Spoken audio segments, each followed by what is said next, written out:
She said, "I can't have children." The cowboy smiled. "Good, I've got enough kids for both."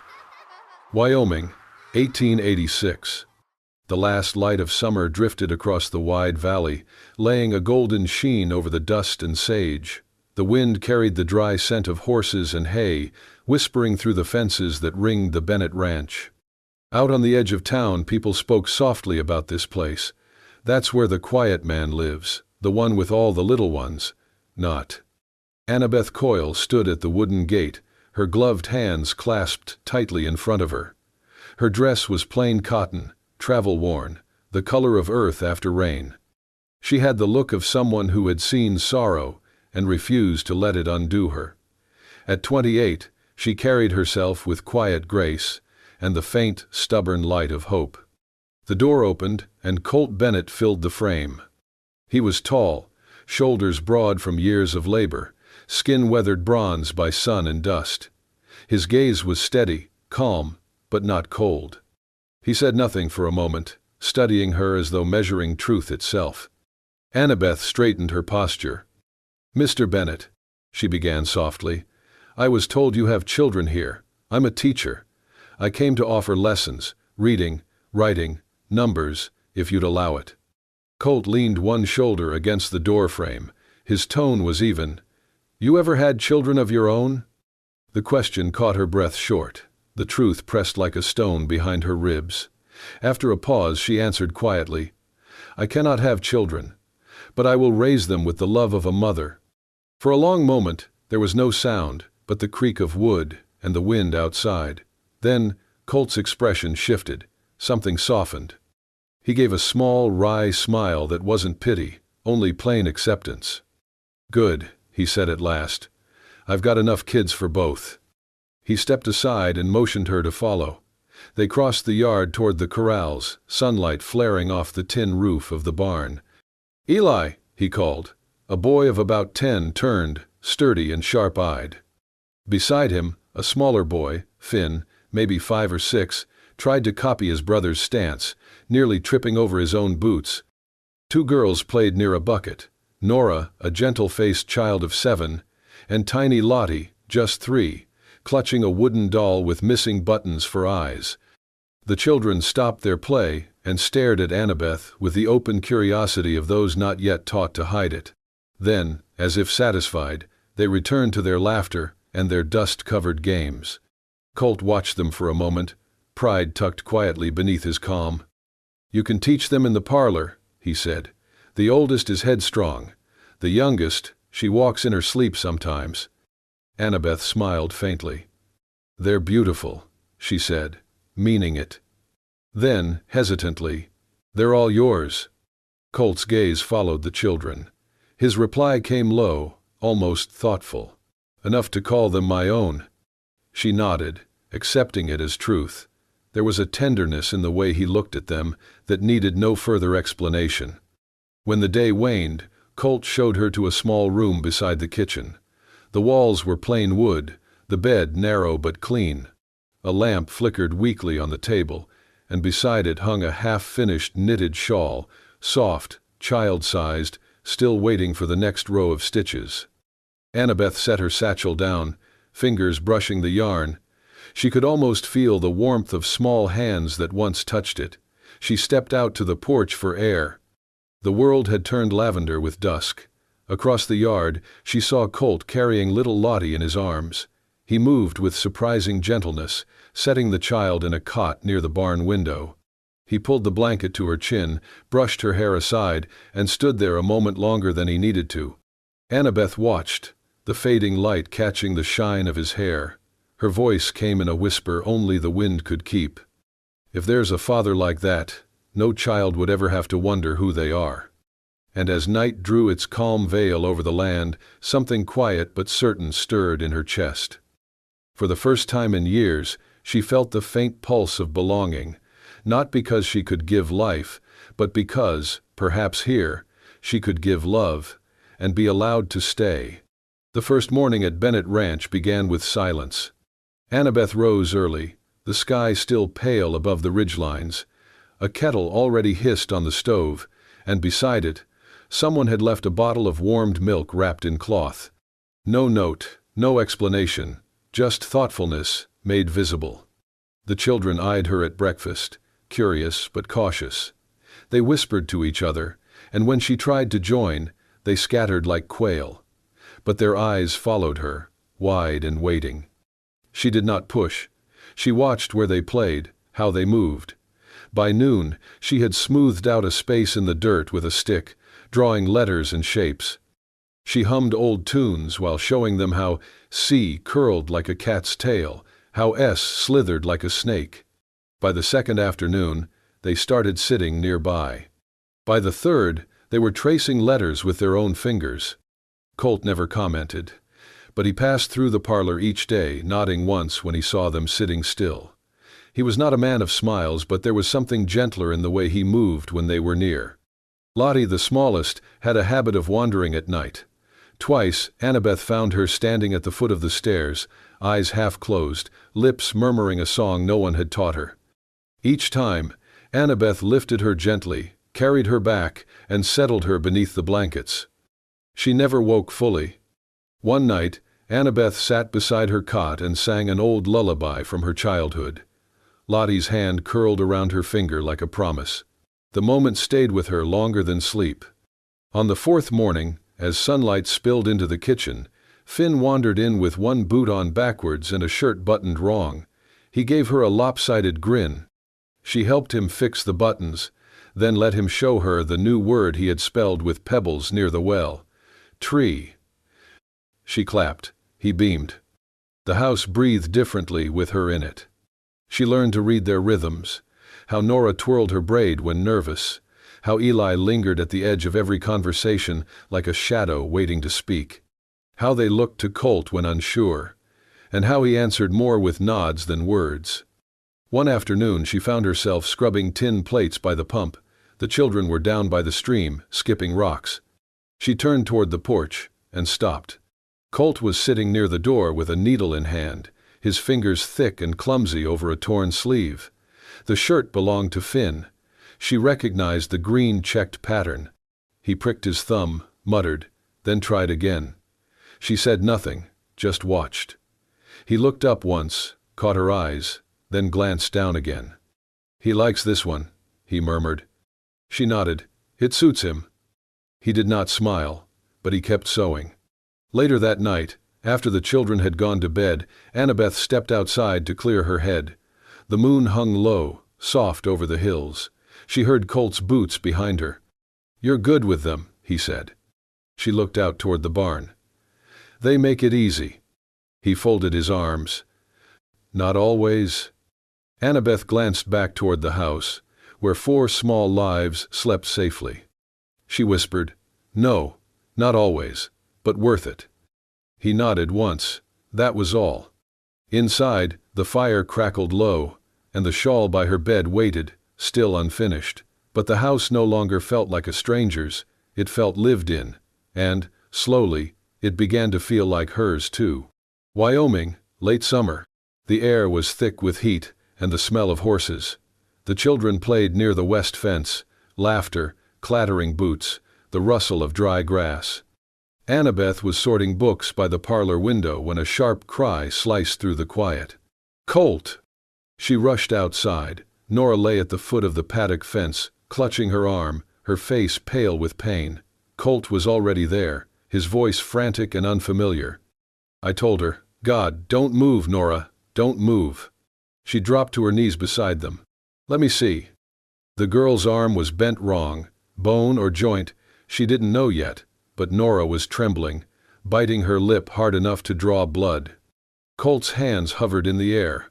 For once the man who always seemed unshakable was visibly shaken. "I didn't, she was just climbing, she... Help me find 2 straight pieces of wood, quick." He scrambled back, ripping a fence slat in 2. His movements were wild, breath coming sharp. Annabeth tore her own apron into strips, placed the makeshift splint gently along the break. "It's going to hurt, baby," she whispered to Nora. "But you're brave, I know that." The girl nodded through her tears. Annabeth tied the splint tight and even, wiped Nora's forehead with her sleeve, and looked up. Colt had fallen silent, kneeling across from her. His eyes didn't leave Nora, but they were full of something else too: grief, guilt, awe. "I've never seen someone who's not a mother," he said, voice low. "Be so much like one." She looked at him but said nothing. Nora whimpered. Annabeth kissed her brow. "The worst part's over. Let's get you inside, sweetheart." Colt carried her, cradled in his arms like something precious and breakable. Annabeth followed, gathering the strips of cloth and what was left of her composure. They laid Nora in the spare bed. Annabeth cooled her with a damp cloth, made a tonic for the pain, stroked her hair until sleep took over. Colt stood in the doorway the whole time, silent, still. Later that night, long after the children had gone quiet, Annabeth sat alone in her room. She opened a small box wrapped in linen. Inside, a child's silk ribbon, frayed at the edges, stitched with one name: Clara. She touched it with gentle fingers, but for the first time in years, no tears came. Only a smile, small, aching, and real. The weeks passed quietly, filled with letters traced in chalk, berry-stained fingers, and the rough hum of Colt's boots crossing the porch. The children had folded Annabeth into their lives as though she had always been there. She mended torn hems, patched scraped knees, braided hair, and drew letters in the dirt with a stick, while Nora read aloud, and Finn sang off-key beside her. Colt gave her the kitchen without question, and when a decision was needed, whether to sell the sorrel mare or keep it another month, he looked to her first. There were still few words between them, but what remained unsaid had begun to matter just as much as what was. Then one morning, the sound of a second horse broke the rhythm of daily life. A man in a dark coat rode into the yard. His boots hit the earth with practiced authority, and he produced a folded set of papers from his saddlebag before removing his hat. His voice was clipped, formal. "Mr. Bennett, I'm here on behalf of the Territory Welfare Office." Colt stepped forward, nodding once. "You're a bit far out from the courthouse, aren't you?" "There's been a complaint," the man replied. "You've got 4 minors residing here. According to county records, none bear your name nor share your blood." Annabeth stepped onto the porch, heart pounding. The man continued, "You're not recognized as a legal guardian. There's concern this property doesn't meet the qualifications for lawful care. In 10 days' time, we're required to relocate the children to the Cheyenne orphanage." Colt's jaw clenched. He said nothing, only folded the notice slowly in his hands. Annabeth's voice broke through the silence. "There must be a mistake. These children—" The man shook his head. "Ma'am, I don't make the rules. I just carry them."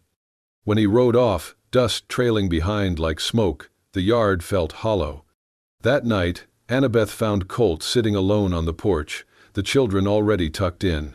He sat unmoving, gaze fixed on the stars. She sank into the seat beside him. The quiet stretched long, then he spoke. "I'm not their father. Not by blood. Eli, I found wandering after a barn fire. Nora was left at a church doorstep. Finn, his mother, died in the epidemic last spring. Lottie's father was hanged for horse theft. She was barely 2 months old." He paused, voice roughened by something deeper than dust. "I can't make a family the way others do, but I saw 4 kids with nowhere to go and figured I could be a place to land." Annabeth reached over, laid her hand over his. "You became that, more than most men ever try." He turned to her, eyes unreadable. "They'll take them, won't they?" "No," she said simply, "not if I have anything to say about it." Inside the house, the tension crept into the children's bones. They watched the adults with wide eyes, whispering in corners. One evening, Finn looked up from his half-finished drawing and asked, "Are we going to be sent away?" Annabeth knelt beside him, brushing his hair back. "No one's sending you anywhere, sweetheart. But that man said we don't belong here." She took a breath, steady. "Sometimes the people with the loudest papers don't know a thing about families, and sometimes we have to remind them." In the nights that followed, she lay awake listening to the wind rattle the eaves. The home that had once felt so safe now felt like it sat atop a threadbare rope bridge, swaying under forces beyond their control. But even as fear curled its fingers around her ribs, she began to write, to neighbors, to the preacher, to anyone who had once sat in her clinic or shared a story on the church steps. And quietly, word began to spread. Inside the house, nothing changed. Lottie still sleepwalked, and Colt still left the kettle on the stove before dawn. But between them all was something more now, not just love, but the kind forged when everything is at risk, and still, they choose to stay. Annabeth had come to teach. But now, she fought to keep the very thing she never thought she'd find again, a place to belong. The storm rolled in like a living thing, low thunder crawling across the valley, wind tugging hard at the eaves of the house. Annabeth had lit every lantern she could find, their trembling flames casting long shadows across the walls. In the parlor, Lottie lay curled against Annabeth's chest, her skin burning, her breath shallow. She whimpered in half-sleep, one hand clutching the collar of Annabeth's dress. Colt stood in the doorway, silent as always, but there was something different in the way he held himself, rigid, bracing. His eyes never left the little girl's face. Annabeth looked up, her fevers rising, fast. He nodded once. "I can ride." Her voice cracked. "Colt, the river's near over. A freight wagon was swept clean off that bridge just last week." "I know," he said. His voice was calm, but underneath it was iron. "But I know where the doctor keeps a spare kit. If I do not bring back help tonight—" "You'll drown," she said, rising halfway, her arms still around Lottie. "Or worse. You'll get there, and the storm will cut you off from coming back." Colt moved closer. He knelt by the hearth, rested one calloused hand on Lottie's small back, the other on Annabeth's shoulder. "You can take care of all four better than I ever could," he said quietly. "But this is the part that is mine to do." Annabeth didn't speak. She couldn't. Her hand found his, squeezed it hard. The wind howled against the window pane. Then he was up, pulling on his coat, tying the oilskin tight under his chin. He grabbed the reins of the strongest gelding, threw the saddle without a word, and disappeared into the rain with only the dim glow of lantern light to see him off. Inside, time slowed to a terrible crawl. Annabeth laid Lottie back down, sponging her skin with ginger water, whispering songs into the crook of her neck. The other children hovered nearby, Eli pacing, Finn sitting motionless on the stairs, Nora biting her thumbnail until it bled. At one point Finn asked, barely audible over the rain, "Is Pa coming back?" Annabeth's heart twisted. She gathered him into her free arm, held him close. "If it's for one of you," she whispered, "he would ride through anything." Minutes passed like hours. Thunder growled low in the belly of the sky. Lottie's limbs twitched, her lips moved, calling Annabeth's name without sound. Then, hoofbeats. Faint, then louder. Not just one set, two. Annabeth rushed to the door, threw it open into the storm, and there he was, Colt, drenched and pale, mud up to his knees, water streaming from his coat. He was leading a second horse. The doctor rode behind, clinging to his saddle with one hand, his satchel in the other. Colt nearly collapsed in the doorway. Annabeth caught him by the arm. "I got him," he managed, breath-ragged. "Got the kit, too." She nodded, already guiding the doctor inside. By morning, Lottie's fever had broken. She lay wrapped in blankets, her lashes heavy but her color returning. The house was quiet but filled with the kind of stillness that follows calamity, the hush of relief. Colt sat slumped in the corner chair, boots still wet, coat half off, fast asleep with one hand draped across his lap. Annabeth stood in the doorway and watched him for a long moment. The door knocked just after sunrise.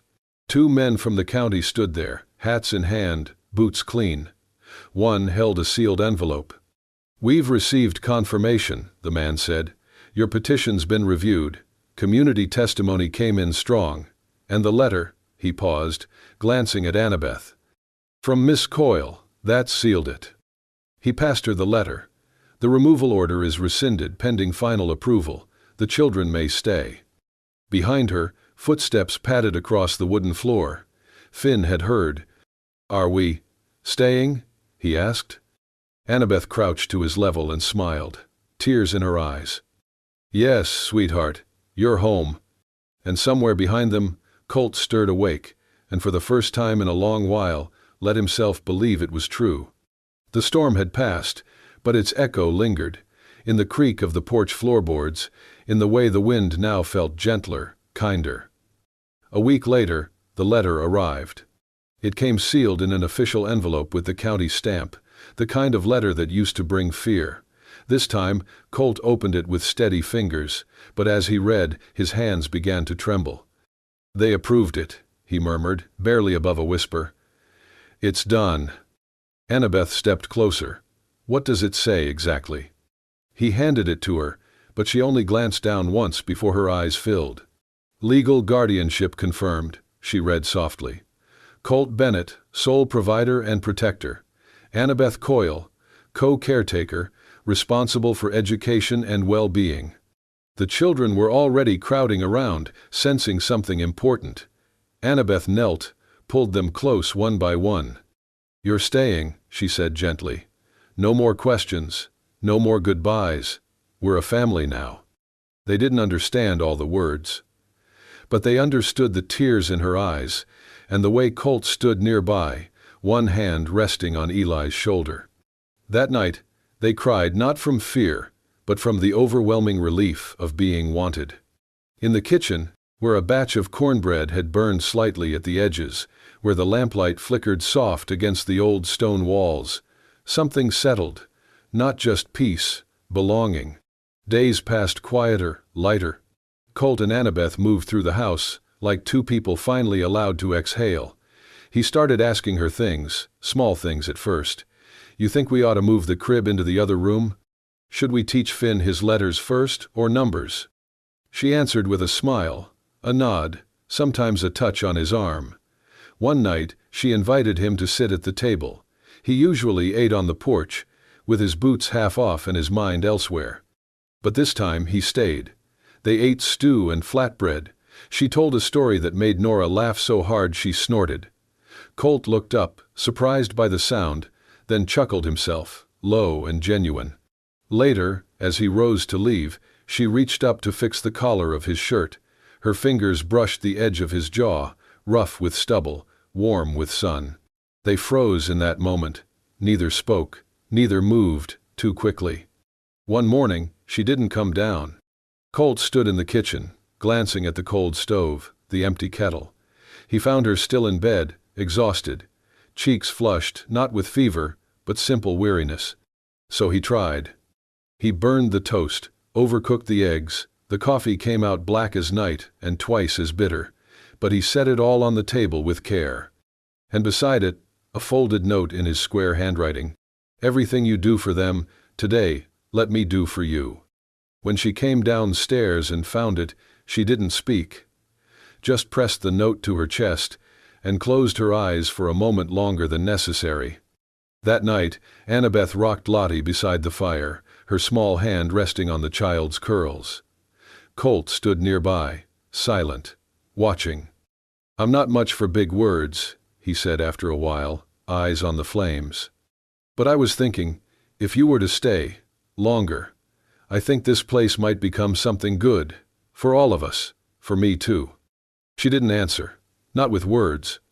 As she passed him, her hand found his, warm, gentle. And it stayed there a beat too long to be accidental. He looked down, she looked up, and neither said a thing. Because some things don't need to be spoken. Some love grows not in declarations, but in quiet dinners, in burned toast, in shared silence, in the simple, silent act of not letting go. Winter came early that year, hard, sharp, and unrelenting. The frost arrived before the pumpkins were gone from the porch, and within a week, the ground was iron. Snow fell in thick, steady sheets that buried the fields, drifted against the barn, and silenced the woods. Colt stood in the doorway one morning, scarf already tied tight at his neck, saddlebag slung over his shoulder. Eli was behind him, bundled in his coat, holding the reins of the horse with a grip too determined for a 10-year-old. "We'll be back in 2 days," Colt said simply. "Town's low too, but Olson owes me. We'll manage something." Annabeth didn't argue. She handed him a wrapped bundle of bread and jerky, her eyes on his face. "Be careful." His gaze softened. "Always."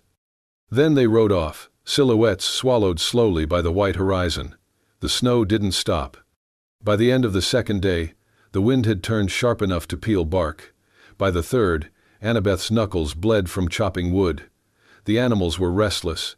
Finn asked twice where Pa was. Nora helped stir the stew with trembling hands. Annabeth didn't show fear, not in front of them. But when the lamps went out and the children were tucked beneath layers of quilts, she sat by the hearth and whispered prayers she hadn't said since her boy was taken from her. Then, just before dawn on the fourth morning, hoofbeats. She bolted upright and flung open the door. Colt stumbled in, dragging a half-frozen Eli behind him. Both were blue-lipped, soaked through, but breathing. Annabeth rushed to them, her voice low but urgent. "Get inside, strip the coats. Hot water now." She wrapped them in wool, forced broth between their lips, rubbed warmth back into stiff fingers. Eli's eyes fluttered, met hers, and he managed a small, hoarse, "Sorry." She didn't answer, just kissed his forehead. That night, once the fire was steady and the house warm again, she crept into the kitchen for more wood. Colt was already there, standing in the half-light with a towel around his neck and steam still rising from his shoulders. His eyes met hers, and in that instant, everything broke loose inside her. "You scared me," she said, voice shaking. He stepped forward, gently, like approaching a spooked colt. "I'm sorry." Her breath hitched. I thought I lost you." "I know." She pressed a fist to her mouth, turned away, but he reached out, hand settling on her shoulder. "I've never had a place to come back to," he said, voice rough. "Not really. Not until you." Annabeth turned. Her eyes were wet, but steady now. "And I never thought I could be chosen," she whispered. "Not after everything. Not after losing my boy. But when you look at me like that." He stepped closer. No ring, no flowers. Just a man who had given everything he had to children not born from him, and now stood before the woman who made that sacrifice feel like a life worth keeping. "You can't have children," he said, "but you've been a mother in every way that matters. I don't want you to teach them anymore." Her breath caught. "No? I want you to raise them. With me, as their mother, and as my wife." Silence, then tears, real, full, but soft. Annabeth nodded, one trembling motion. And Colt pulled her into his arms. There were no fireworks, no crowds. Just the hush of snow outside, and the steady beat of two hearts finding home. For the first time, she cried not from loss, but from love. Spring came like a quiet apology. After months of snow and hardship, the land softened. Buds swelled on branches, wildflowers nodded along the fence line, and the fields turned the shade of new hope. The Bennett Ranch, once a quiet place of rumor and whisper, now buzzed with life. Under the old oak tree behind the house, where the children had spent summer afternoons in dust and laughter, white chairs were set in rows. A table held 2 tin cups filled with lilac, a loaf of bread, and a pair of copper wedding bands shaped by the town's blacksmith. Annabeth stood at the edge of the clearing, her dress cream white, simple, hem grazing the grass. Her hair was pinned back, but a few loose strands caught the breeze. Nora tucked a wildflower into her sash, while Lottie, in a crown of daisies, held tight to her hand. Eli and Finn flanked her, solemn-faced, each holding one of her hands as they walked her down the makeshift aisle. At the front stood Colt. He wore a vest that had clearly been pressed and repurposed for the day. His hair was combed, boots shined, and yet nothing could outshine the light in his eyes. The crowd was small, neighbors, the preacher, folks from town who had once vouched for this odd little family. Some brought pies. Others brought tears. When the time came for vows, Colt took Annabeth's hands. "I can't promise you riches," he said, voice low but sure. "But I promise you this, every morning you wake, you'll know you're needed here. Wanted. Loved." Annabeth didn't speak for a long moment. Her lips trembled, but her smile held steady, and that was answer enough. In the weeks that followed, the ranch changed, not because of what was added, but because of what was shared. Annabeth began teaching local children beneath the oak tree, chalkboard propped between two barrels. Mothers from town brought their sons and daughters, leaving baskets of eggs or soap in thanks. Colt repaired saddles for neighbors, traded horses for seed, and welcomed every lost dog and runaway goat that wandered their way. The children, no longer just children, but sons and daughters, grew under the kind of love that didn't shout, only stayed. One golden afternoon, Annabeth sat on the porch, book in hand. Lottie napped nearby with a doll curled to her chest. Finn and Nora rolled marbles across the wooden boards. In the distance, Eli was helping Colt mend a broken bridle, fingers dark with oil, voices quiet and easy. Annabeth watched them all and whispered to herself, "I used to think my life had ended. Turns out, it was just waiting to begin again. With him." Colt glanced up, not having heard her words but sensing her gaze. Without looking away from the leather strap in his hands, he murmured, "You're not just their mother, Annabeth. You're the mother of this whole home." She blinked back the sudden rush of tears and said nothing, because sometimes love didn't need declaring anymore. It just needed living. The wind swept gently across the hills. Laughter echoed in the yard. Someone whooped, a chicken squawked, a kite lifted into the sky. Family was never about blood. It was about who showed up, who stayed, who held your hand in storms and rode out into them if needed. And on that porch, with spring thick in the air, and love settled deep in the bones of a once broken woman and a quiet man with too many children and more heart than most, they lived and loved forever. "Thank you for riding with us through the heartfelt journey of," she said, "I can't have children." The cowboy smiled.